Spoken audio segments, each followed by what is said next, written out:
Hi everybody, it's Christine at CLAldridge Art. And what in the world is going on here? I wanted to show you some things that I have learned this week, and some things that I have invented. How about that? Last week, if you remember, we worked on Sunday on the stream on a page from guest artist Rob Roscoe. And this is the page that we did. And I used Distress Inks, the Tim Holtz Distress Inks, for the very first time. And as you can see, I was a little heavy-handed with them. Although I am overall very, very pleased with the result that I achieved, I do know that a much more subtle blending of colors for this exterior is possible. And I have been instructed by my friend Virginia, and hopefully I will be able to pass that lesson along to you guys in this video. The other thing that I had mentioned doing is rather than investing additional money in extra tools, because these are the tools that I have, I was wondering if I couldn't utilize some of these wooden stamps that I have. Now these stamps are from old crafting projects. I used to work in polymer clay, and so oftentimes I would stamp a design in the polymer clay when I was working with it. But other than that, I've never used these little stamps. And yet they're perfectly wonderful little blocks of wood, and they are just exactly the right size. Now, I thought that what I would end up doing would be buying some double stick Velcro, and I would stick one end on here, and then cut some of these little pads up, to make little custom stamps. And I'm certain that that would probably work. But, because that's how these are all attached, is they're just simply Velcro that's been glued down onto a stamp, and then these little guys just go right on there. But I'm sure I have some Velcro around here somewhere. It's buried in a box. I'd have to go find an industrial weight glue. And I was brushing my teeth and looking in my medicine cabinet. And because I keep everything, by the way, back from when I wore a lot of heels, when I'd go to work in a corporate office, I always had some mole foam. It's a product made by Dr. Scholl's, hanging around in the medicine cabinet in case I got a new pair of shoes and it gave me a blister. So the way that it works is this is extra soft cotton flannel padding to be cut to any size for relief of painful corns, calluses, and tender spots in your feet. And it shows you how to use it. You just peel, you cut it to the size you want, you peel off the backing, and you stick it on your actual foot. So you know that there's some pretty serious adhesive on there if you can stick it to your foot, put your foot inside your shoe, and have it stay there all day long. So my little brain thought, I wonder. And so what I did was I took one of these, and I had this. It comes in a pad just like this, and so it's, I don't know, it's probably it's a little more than 1/8 of an inch thick. Probably it's pretty thick. I mean, it's pretty substantial. So what I did was I took my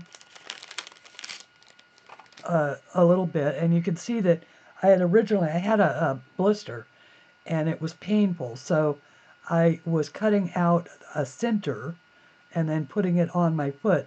So this padded the blister so that I had the padding, but I didn't have the, but there was a hole, so it wasn't rubbing on the actual blister while it was healing. So I took this stamp and I put it down on the, like over here, and I just drew with a pen around it. So let me start with a clean one there. So I just did that. And then I took a pen, and I should probably pull you down here so you can see.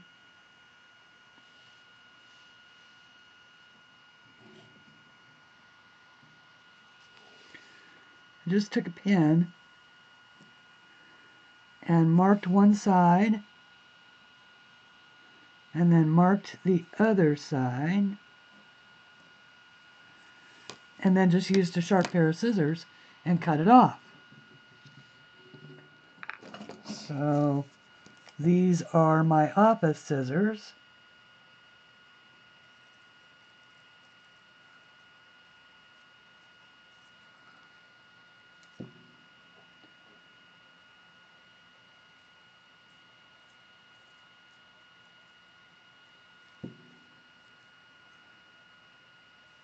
And I just go very gently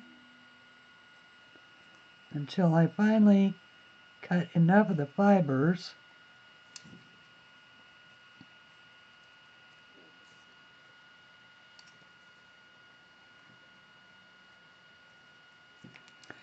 for it to just fall off like that.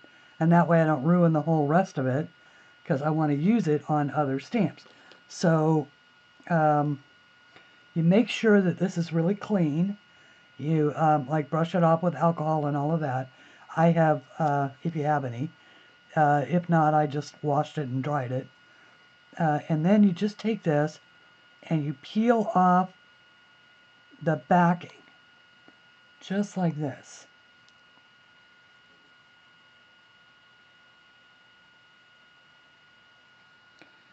And you just glue down the thing right to that, and voila, you have an instant little applicator that you can use to get into tight corners. So that's one of the first things that I figured out, and I did use it, the one that I made. This is it, and you can see that it picks up the ink beautifully. It actually applies it, I think, a little more smoothly, but that's what I used to get into all of these spaces. All of these little spaces in here is what I used that for. And it worked great. It worked absolutely great. So I thought I would show you that. And I am going to color in this video. I promise. I'm not going to cut it short. But I also wanted to show you the... oops, hang on. Let me move this and move this. See, it pays to be a Packrat. You just never know when something is going to come around again that you might want to use. I'm trying to set that outside of the glare. What this is once again, it's that little piece of plastic mat that I had saved from when I cut the plastic mats out for my different sizes of books. So I have my 8.5 by 11, and I have my 10 by 10. And I was thinking that we would color this page. This is my most recent book. It was released in November. This is my author copy, so it is not for resale, and it is marked not for resale. It was a draft copy that I got from my publisher. And I thought we would color this using the Distress inks for the pot and probably for the background, and a new method of actually using the dabber to rub off on this super smooth side, not the textured side, but the super smooth side of this, and use it kind of as a kind of the same way that you do with the Neos, you know, with the Neo 2s, only still with the applicator. And she says that you can get a really smooth blend that way, and I thought, well, I will give it a try. Here is a picture of what she showed me. Now that is her she's adding a rainbow background to Spica. So now that you've seen that, we're going to give that a try. But before we do, I did want to show you one more thing.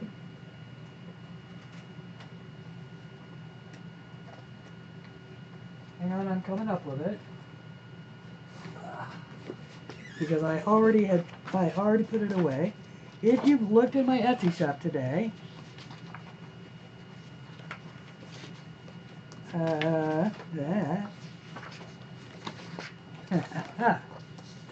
no, wrong one.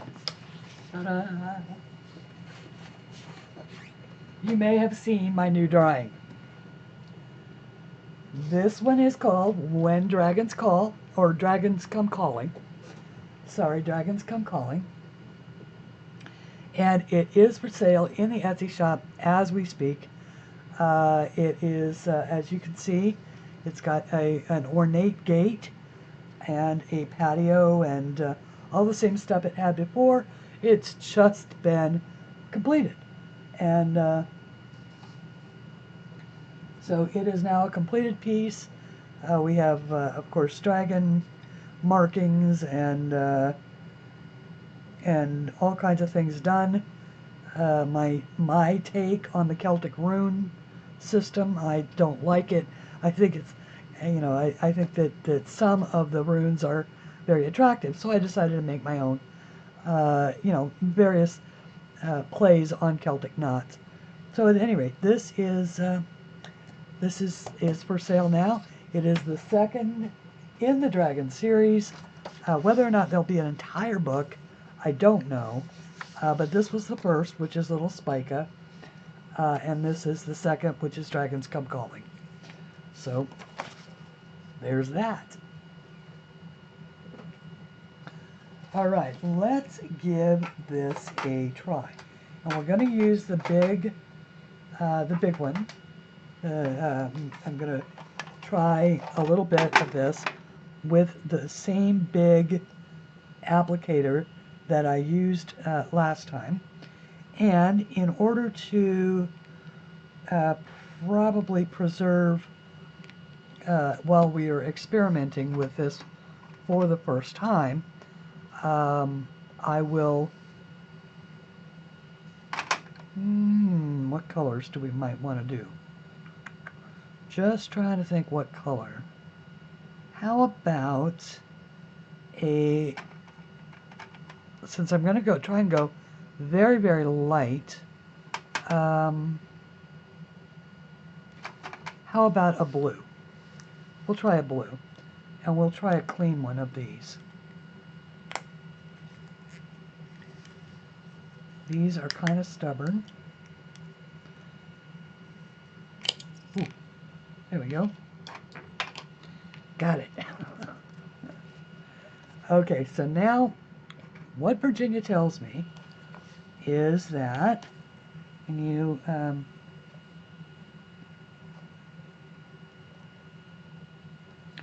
okay, so you start out by putting some ink on, and then she says that if you rub it here first and then rub it here, that it's a much smoother blend.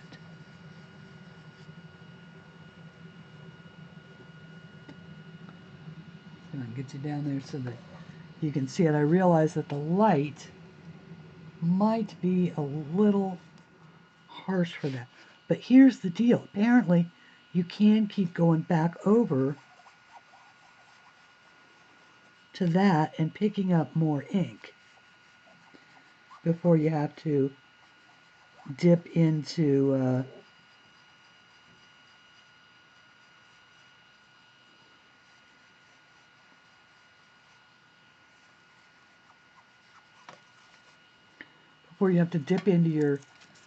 your to the ink pad again. And I thought that was kind of cool. And it works, by the way. I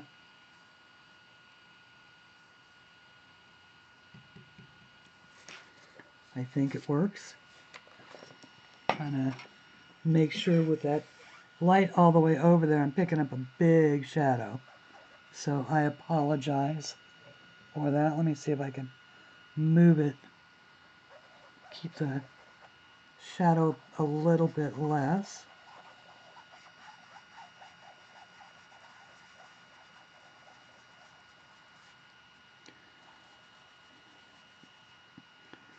Once again, I think I'm being a little too heavy-handed.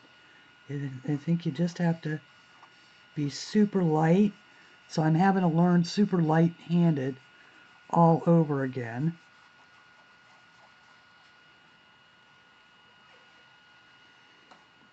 But it is kind of pretty.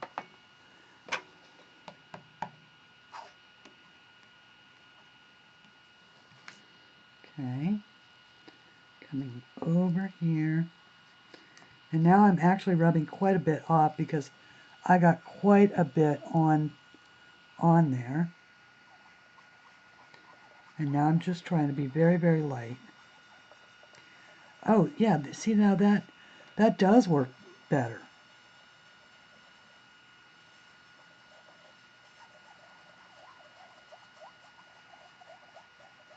And just like before, when you're starting a brand new pad out, you kind of have to maybe work with it a little bit.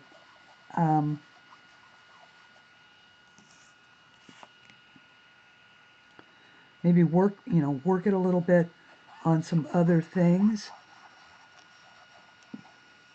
to try and get it a little more saturated so that it runs. Yeah, that is a much smoother laydown than we were able to achieve last time.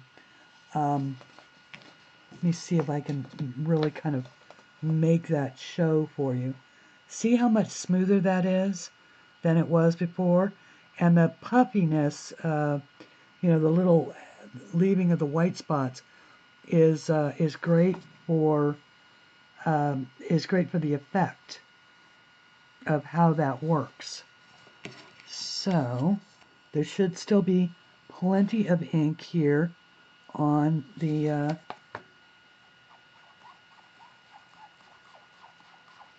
and I'm not worrying that I'm going over the tips of these plants. And the reason is because when I color over them, as long as the color that I'm going to use is darker than the blue, it won't, the blue being under it won't affect it. Unless, of course, it was a yellow, like a light yellow or something like that, because then it would be green. It would turn green. But that is just, that is really just lovely. That's wonderful. What a great tip. Thank you, Virginia. Someday I'll convince Virginia to come out of the shadows and onto the screen. Wouldn't that be nice? She's taught me so much about coloring, as have all of you. But back in the day when she made a lot of cards and many other craft items, right now she's working on all kinds of things. She's got a brand new great-grandson who is just the apple of his great-grandma's eye. And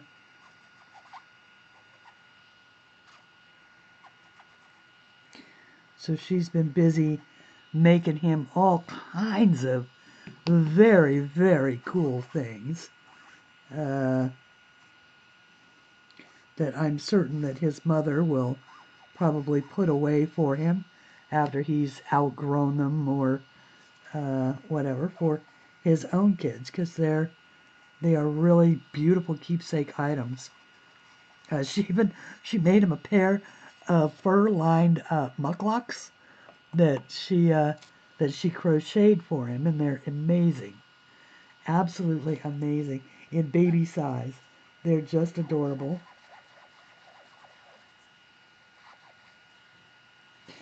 Okay, so now I can show you how this works. This is the one that I just created just a second ago, that has the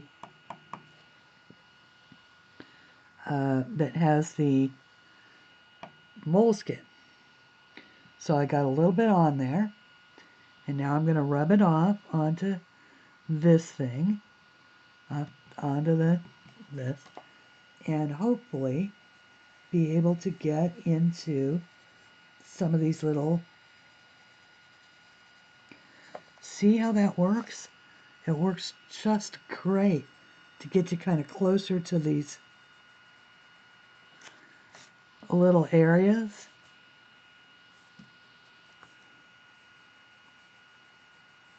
Right in there on top of me. Just right in there. And it's just terrific. And it's a smooth laydown. I think it's much smoother than that foam pad.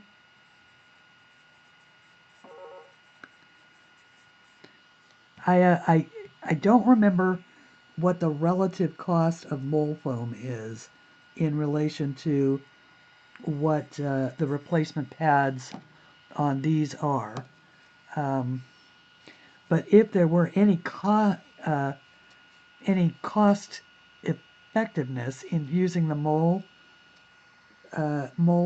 foam, I might choose it for replacing the larger pads as well, because I think it goes down really smooth, and I love that you can get into these little tiny tight spaces with it.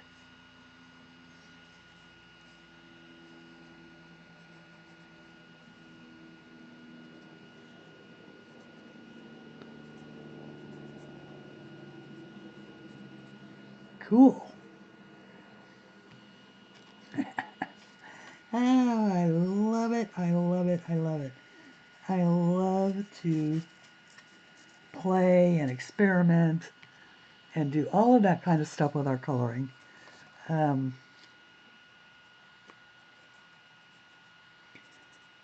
Use interesting tools and all of that. Oh, I wish you could see how this looks from this angle, which is the angle I'm looking at it from.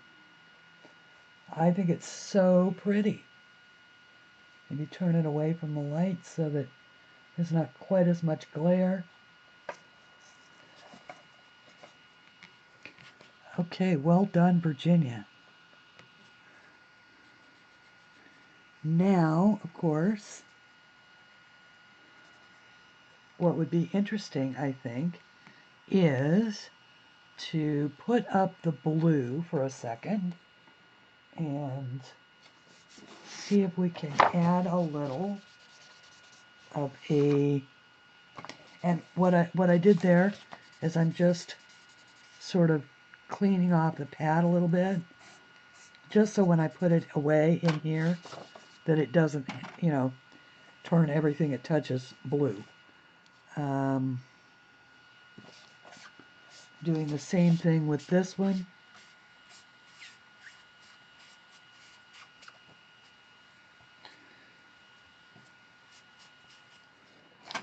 And then I'm going to take this other one that I used last time, and I'm going to take some of the antique linen,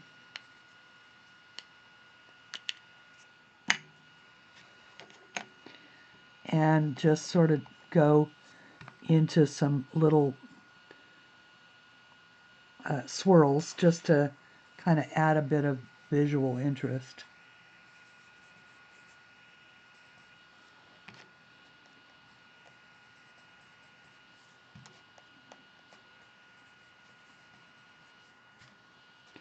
Just so it's not, you know, just blue out there. Maybe, actually maybe, rather than do that,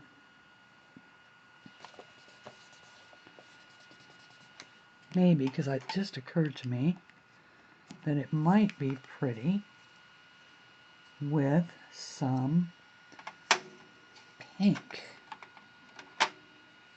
This is the picked raspberry. Oh, I should put the lid on the blue so that it doesn't dry out.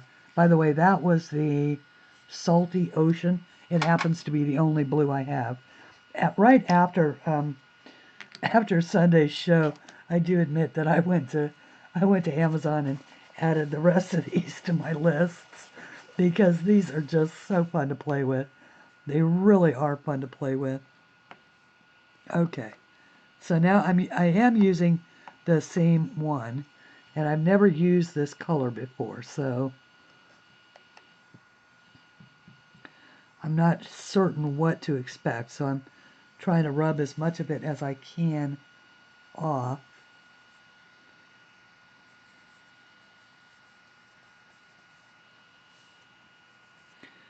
Because it is a very intense color.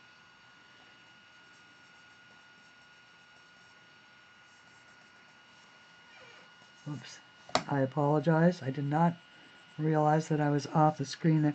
See how intense that color is? And it's pretty, but it's one of those that you want to be very sort of sparing with it.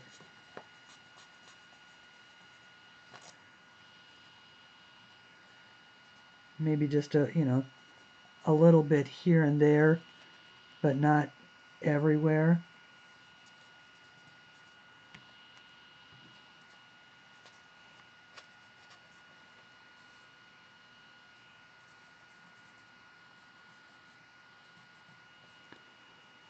Yeah.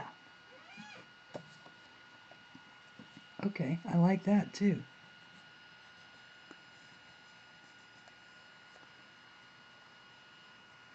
And a little bit goes a very long way.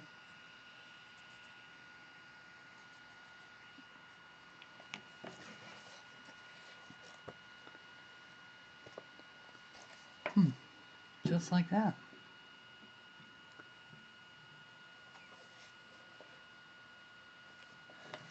I do wish that the camera did not wash that color out like that. Tried to turn the light away. Maybe that'll help. I think it's very pretty. Okay. Well, we're going to play. We might as well play all the way. And, although I suspect, well, actually that's probably not such a bad thing. I can probably stay with that and go with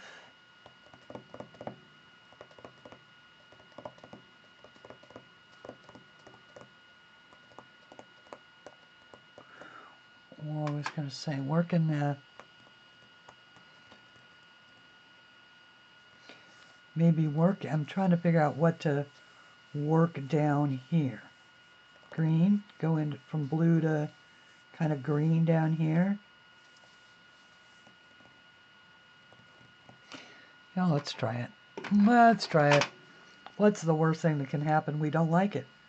That would be the worst. Ah. Oops. Glad that landed face up. Okay, so now since I'm going into a kind of light color, and might as well just stick with the green. Ooh, that's nice. Okay, so I'm rubbing some of that green off. Remember that I still have a fair amount of blue, and of course the reason why I wanted to do that was, oh yeah, that's very pretty.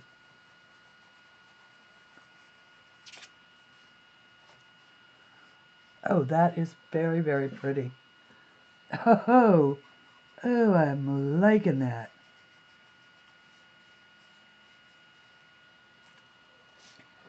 I am liking that. Okay.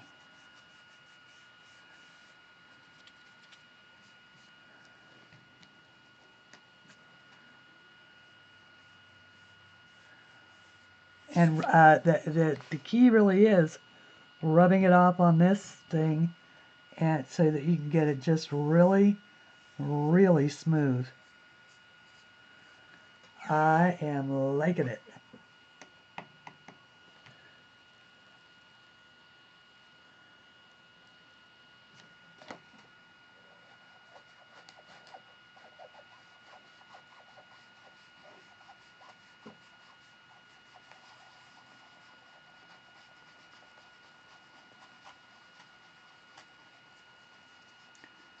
Look at how smooth that is. Wow.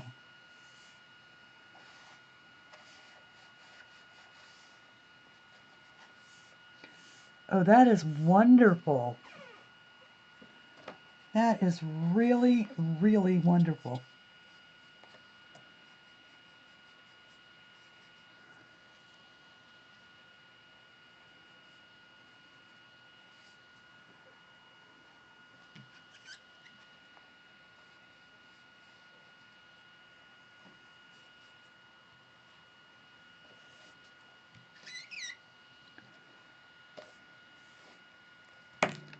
Oops.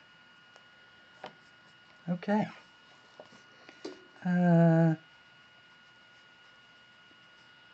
Sort of trying to blend that a little bit. Not that I think it really will, but... And kind of go in there a little bit. Nice. That is a very nice result. I am pleased with that.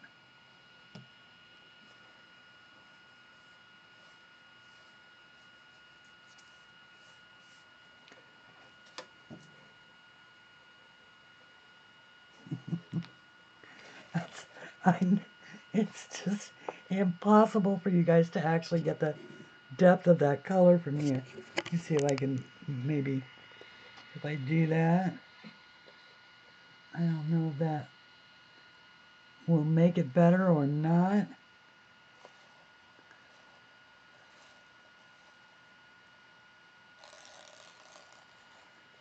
Ah, it's really pretty. Okay, oops. You don't want to see the tattered edge of my desk planner.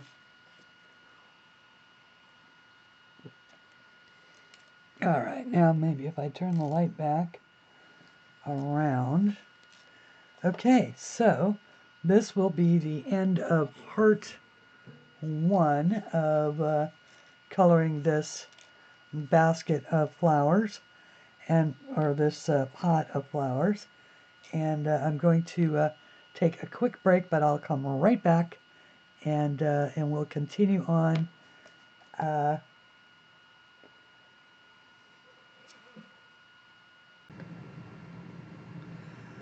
Okay, so I am back, and I took the opportunity to make up a couple of more of these little stamped goodies, doohickeys, fresh ones, because I've already sort of set red and blue on these two.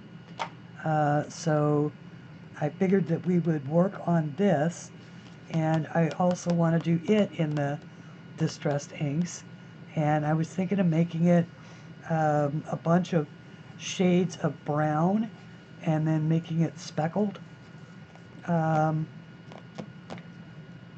that way we can put colorful flowers in the up here, and it will all sort of set each other off, hopefully.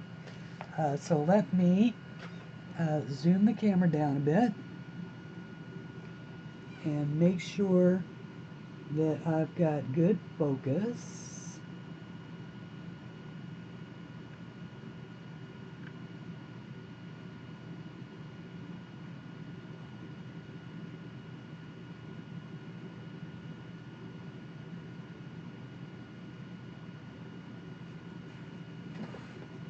That looks pretty good. And we will continue on. This time I am using the antique linen. I'm going to start in this area in here, and I'm going to use the big one, the big foam pad, and I'm just getting it wet using the same method of offloading the first bit of it over here, and since this is a very subtle shade to begin with,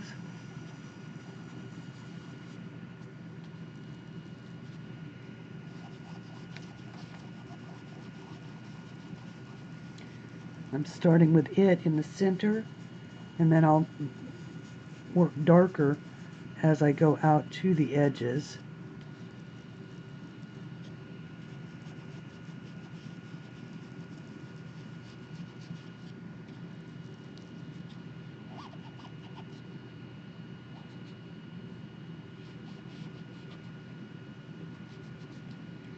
Using the side of it to get close to the edges.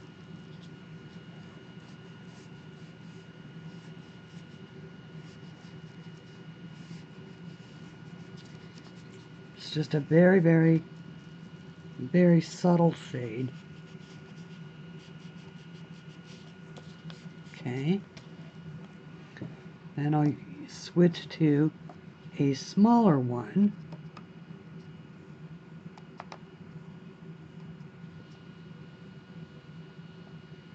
To get in to these little tighter areas.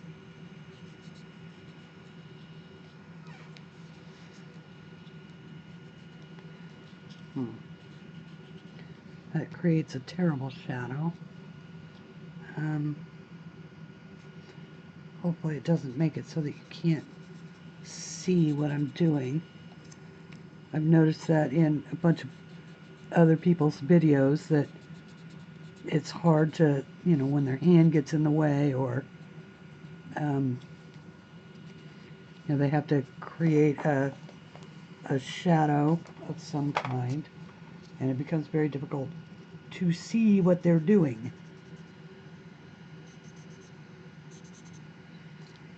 Okay.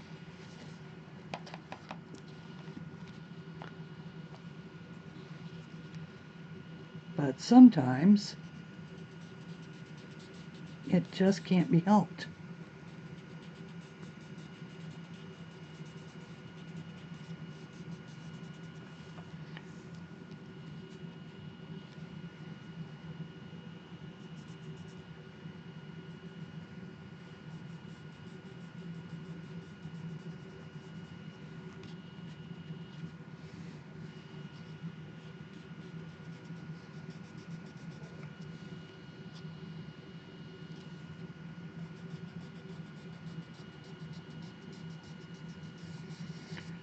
And don't forget that tomorrow's live stream, I will be 2 hours later because we're all going to, May is going to start us off. Now, the goal, hopefully, will be that, and this is very kind of May to do, that some of the folks that perhaps follow her but don't follow me yet may follow us over from her stream.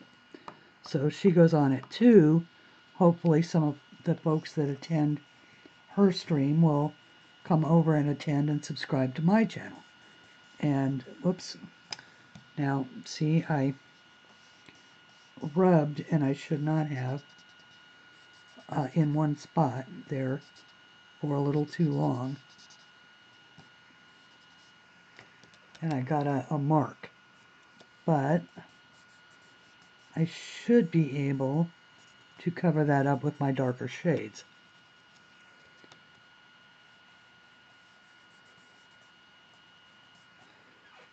Okay. So we shall see. If not, it'll just look like a hopefully a spot in the glaze. We're pretending that this is a ceramic glaze, and now I am going to switch to a new one for this darker shade. And the reason is because I want to be able to go back to that lighter one to do some blending. So now I've got some darker on here, offloading it onto the sort of, and it's very important that you use the smooth side for your palette. But this was May's suggestion, and I absolutely love how generous it is for her to even think to do something like this. So that is why we're switching. Originally, we were thinking that we would team color. She would, we would both be coloring the same image. But I wasn't prepared with a, I did put the new drawing, but we wanted to do an exclusive, and I did not have time to draw a new exclusive drawing. So this week, I once again, I just don't know where it went.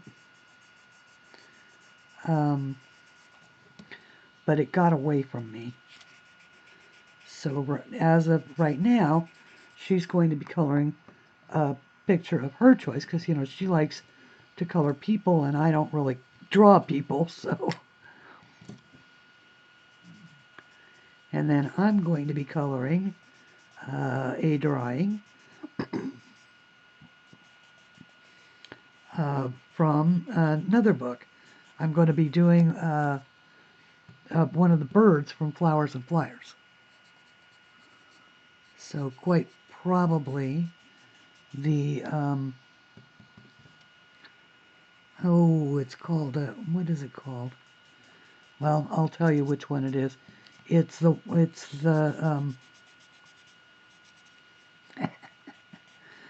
the one that a lot of people have colored like a bluebird, but it is actually, this is the bird that we're going to do.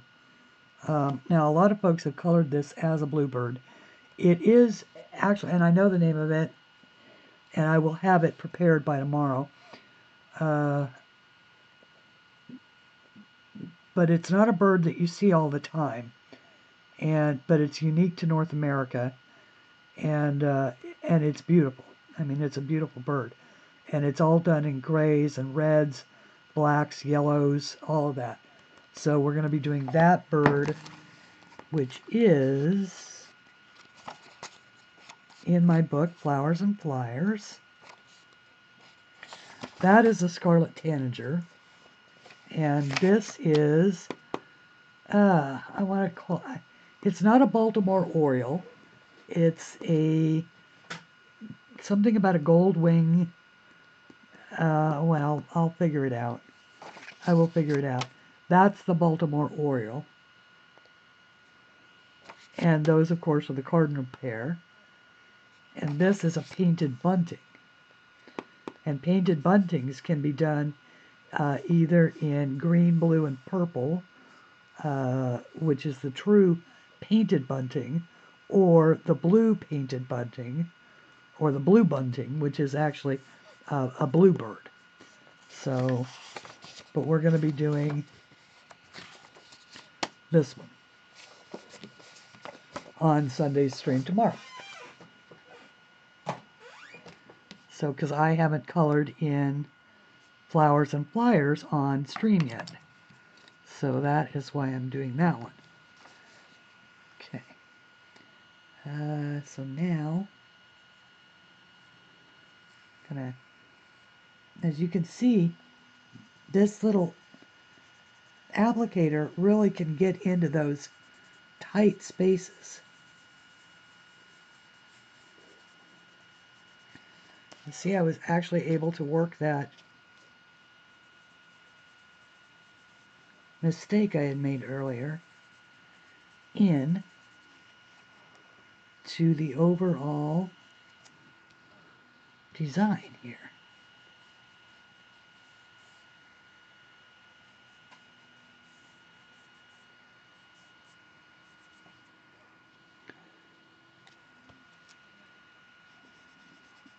And I want it to look kind of modeled.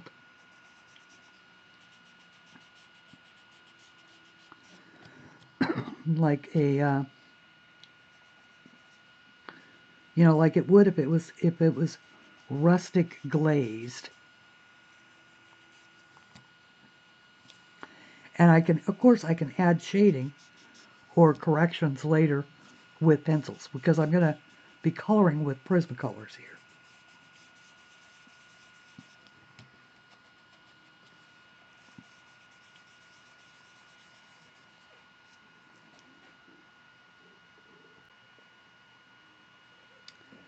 And, okay, now I'm going to, let's see here. I think I need to switch to the bigger thing.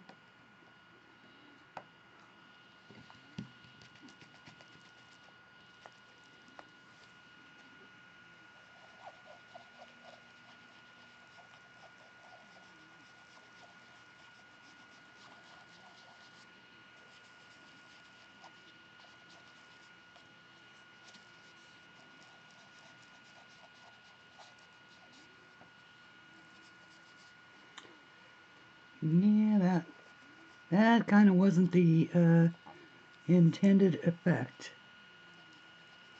that I had in mind. But just like before, we'll figure it out.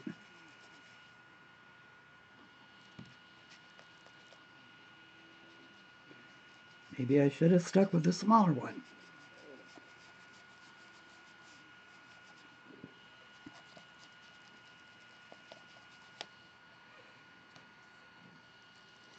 What I'm trying to do is leave light enough, you know, I want this area to be my lightest area.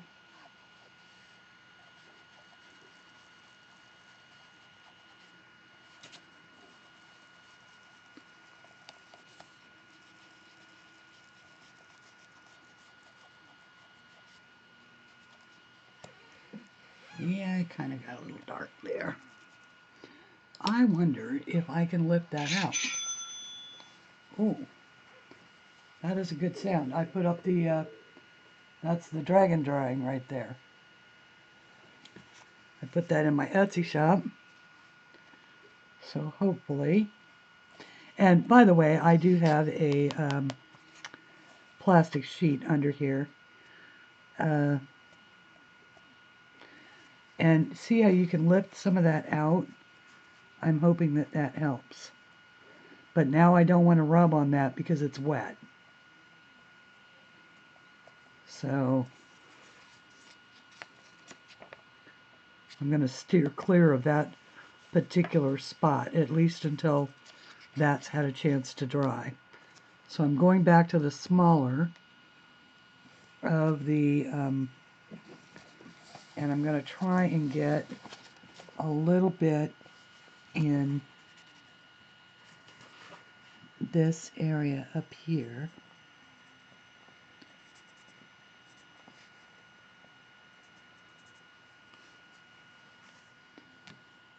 And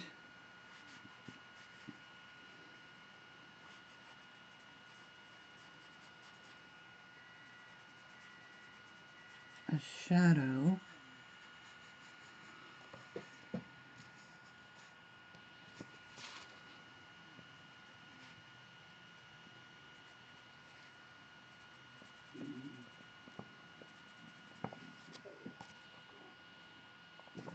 If you hear my stomach growling, that's because I've got dinner cooking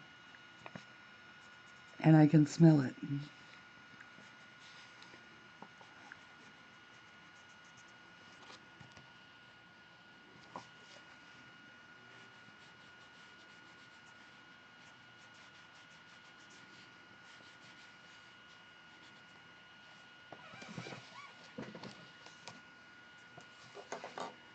Okay, so now I think I might stick with a little bit more of this as I'm still trying to darken up some of these.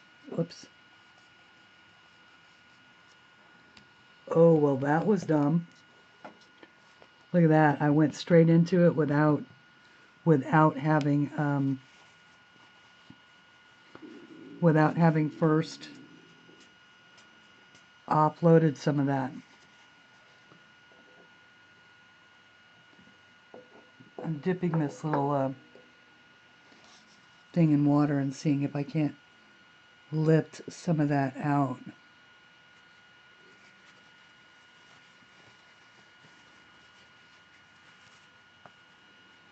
I may have to stop the video here and go check on dinner and see if I can't lift this out and let it dry. Okay, I am back and I have lifted out as much of that error as I could and I've let it dry.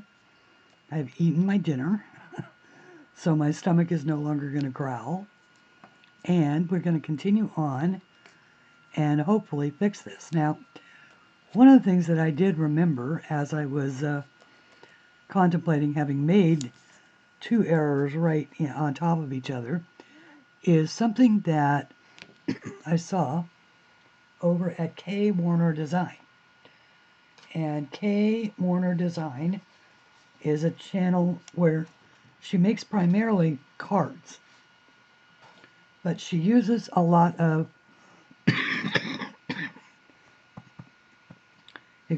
a lot of distress ink methods. And one of the things that she showed is in order to maintain light-handedness with this kind of an applicator, she holds it down here on the body, and then she can, be really light with it. And so I thought I'd give that a try. But I am going to do it with this because I think this spreads the ink a little. I was trying to do a bigger space, but I think that this little one with the mole foam pad spreads the ink a little smoother. So I'm going to try to correct these errors with this small one, and then we'll try the bigger one too. So this time, I'm going to remember to go onto the palette. Excuse me.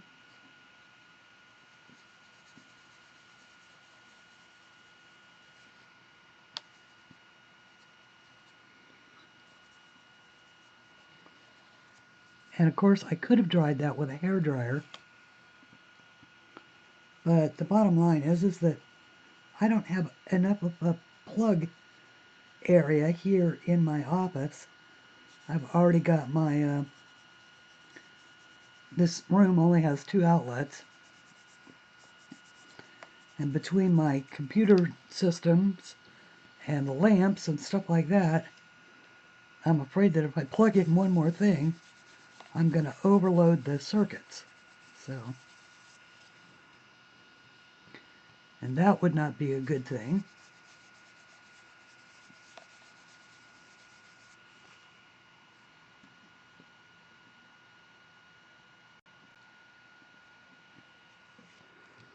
So instead, we'll just go about it slowly.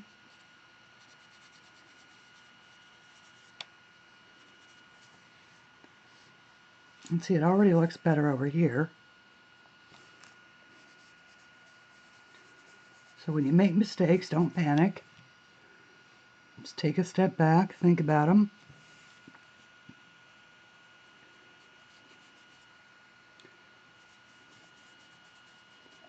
And then proceed ahead. So, I wanted to darken up some of that handle too. Turn the book a little bit so that you can see what I'm doing up above the shadow, hopefully.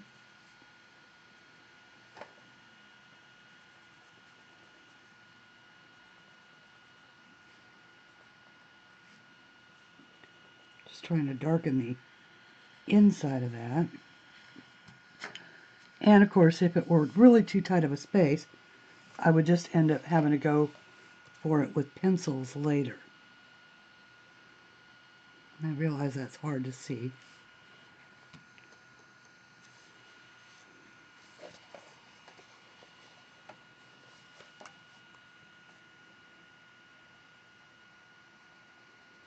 And I've got this tool slightly tilted so that I'm on the edge as I'm kind of trying to catch those edge areas. And once again, I'm not too worried about it being, you know, mottled looking, because I think that that's the way that a natural glaze would appear, sort of mottled.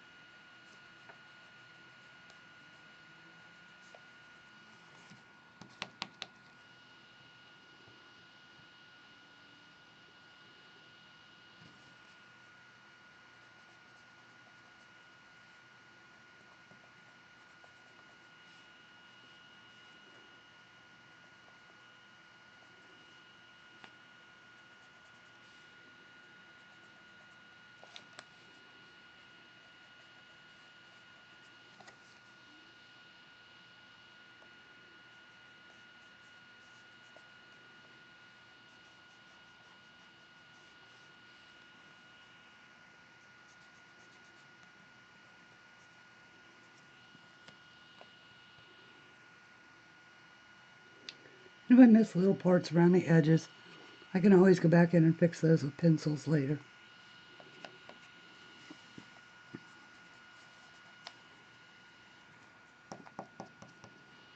I'm trying to see if I can't get this darker using just this color without having to go to a next darker color. Although,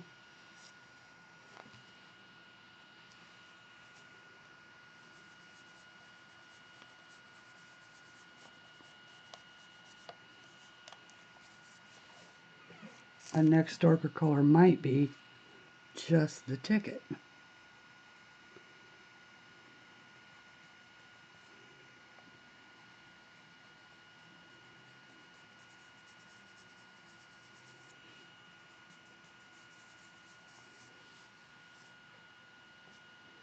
Yeah, it's coming along. Sort of slow going.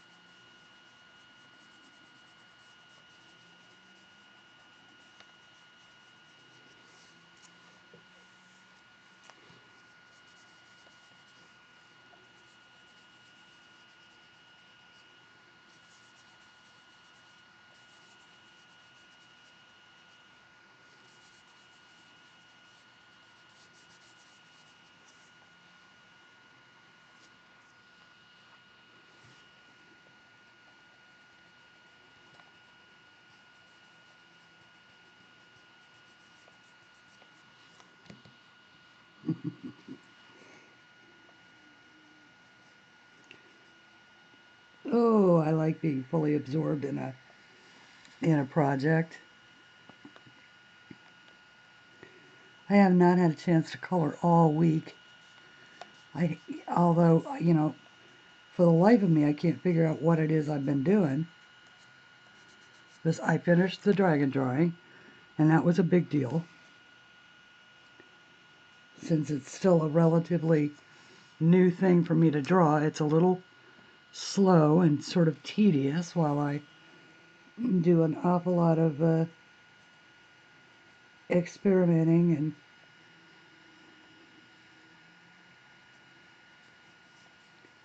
figuring out exactly what I want to, you know, what I want them to be.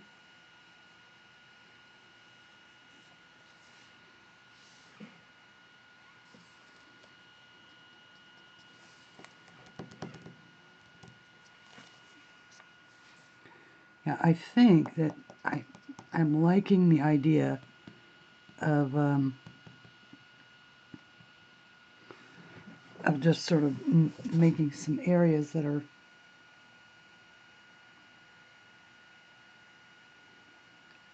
darker using this particular shade of brown rather than stepping down into that walnut, which I'm sure would be fine. It's just that I don't want to lose this lovely sort of golden brown that this is. And I think that the walnut might be a little more of a darker brown than I want. In other words, I don't want to lose the golden. Although I guess that if we wanted to experiment, we could find out what color it's going to be. And I did pin the page down since it had the water on it and it was so wet. But let's turn back to a color test page back here and see what this darker shade will do.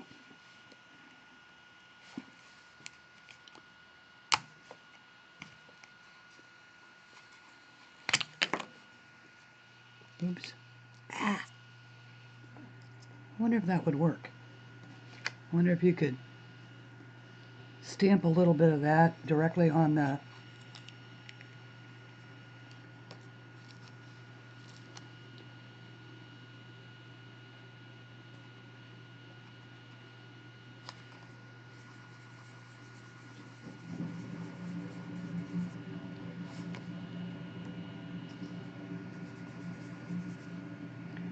That's not too bad.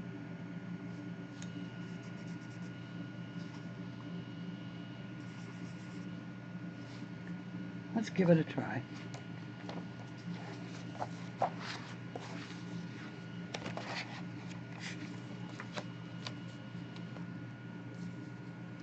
So this is the darkest of the browns, and it is walnut stain.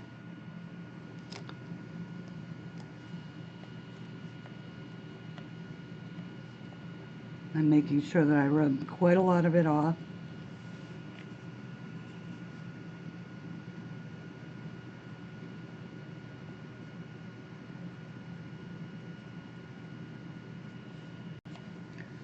And I just want to use it to darken up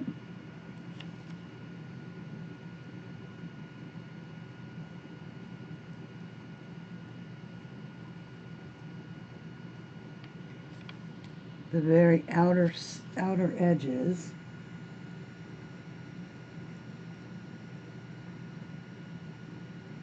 Assuming that the light is hitting it here in the center.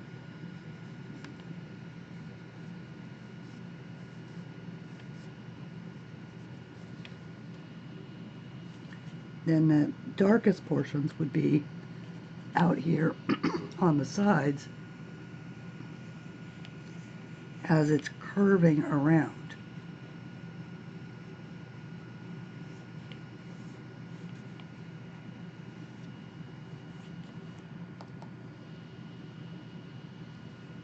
And maybe if I do that same thing, hold it on the sides as opposed to on the top, it'll help with that light-handedness.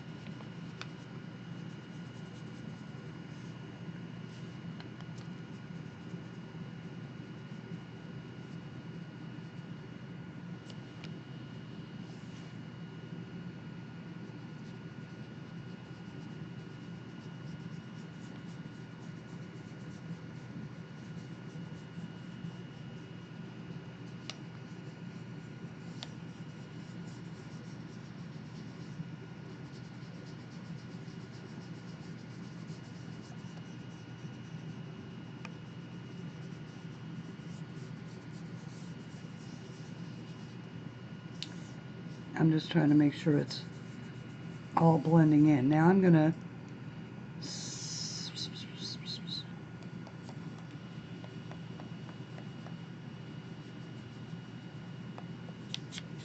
try going to the inside and the outside of the handle.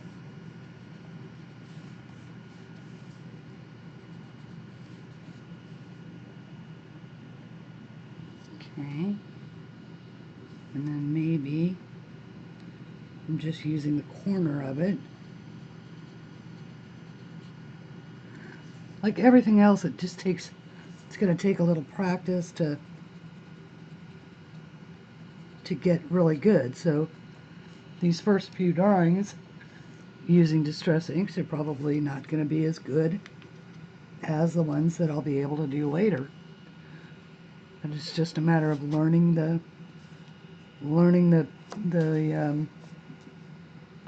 medium. And you know, now I've got it tilted a little bit. It's I realize you can't really see that, but what I'm doing is just holding it at an angle and trying to use, I'm picking it up just along one edge and then trying to use that edge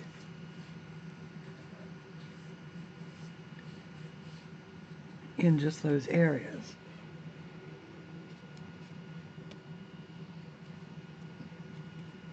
So this whole area in here really needs to be brought down a little bit as far as how dark it is.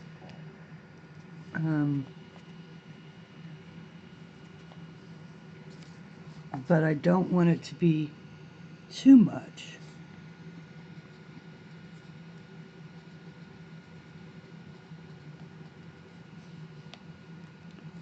Because this walnut is a very dark shade. But there would be, you know, and I'm gonna probably end up adding these with pencils later. But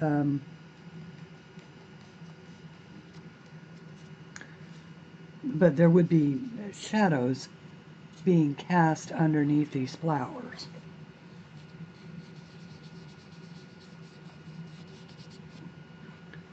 Okay, now I'm going to go back to the lightest of the shades, which is the antique linen, and see if I can't blend away some of this harshness right there, that sort of harsh transition.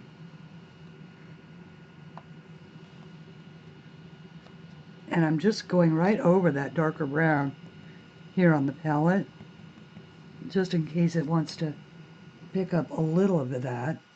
That will aid in that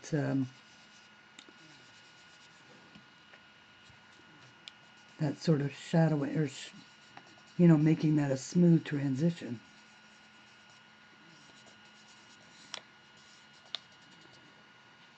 And see, yeah, that sort of smooths out nicely. Okay.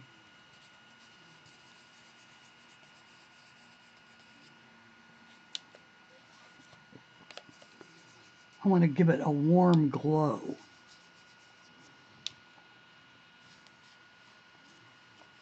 And you just have to just keep working it.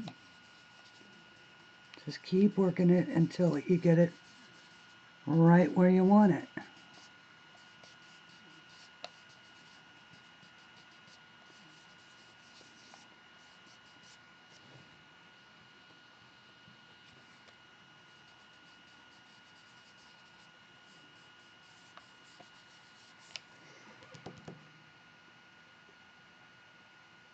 That'll work.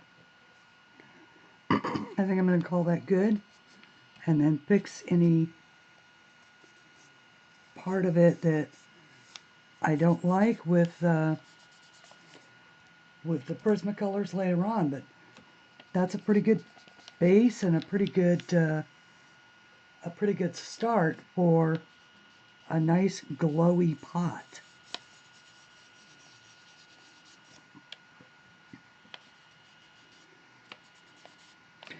Now, I do realize that it is, at this particular moment, it is already Saturday night and it's after 8 o'clock.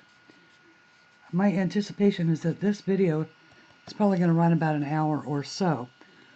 That means it's going to take me about probably 2 hours to edit, and at least 4 hours in the renderer, possibly 3, but more likely 4. So it's likely not going to go up until Sunday. So everything I said about tomorrow is actually today. Today being Sunday. So I'm going to stop this one here. We will color on. I will make a part 2. In the meantime, I will see you hopefully later today at the live stream. Oh, and by the way, the picture, once again, that we are going to be coloring is, and wait for it, the Bohemian Gold Wing. Or Bohemian Waxwing, sorry. That's what this officially is. When I drew it, I did use a reference photo just to get the positioning of the bird proper, and because it was looking back over its shoulder. And it is actually a Bohemian Waxwing is the name of this particular bird. And I'm going to color it as a Bohemian Waxwing, which is this version with the grays and the blacks. But it's perfectly acceptable to color this as a bluebird, a blue jay, anything you want it can be. I've seen it colored as a rainbow. I've seen it colored as a yellow bird. I have seen it colored in all sorts of different ways, but it is technically a Bohemian Waxwing, and so that's how I will be coloring it. We'll have red berries and whatever color we decide with for the frame and all of that, but that'll be on slate for the stream tomorrow. I don't know yet what I will be using for a medium, but we'll decide that tomorrow. It'll either be Prismacolor pencils or Inktense, and I may yet let you guys decide. So until then, please color something pretty, and I'll see you later today.